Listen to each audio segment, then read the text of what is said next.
and the following: Calumet Harbor, Illinois to Gary, Indiana, Gary to Burns Harbor, Indiana, and Burns Harbor to Michigan City, Indiana, and the following counties in Illinois: Ford, Grundy, Iroquois, Kankakee, Livingston, and Will.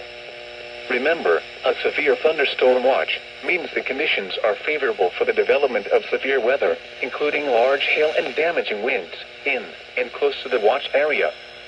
While severe weather may not be imminent, persons should remain alert for rapidly changing weather conditions and listen for later statements and possible warnings.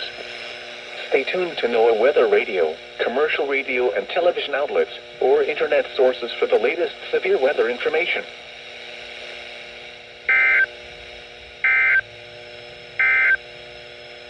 The following is a flood advisory from the National Weather Service.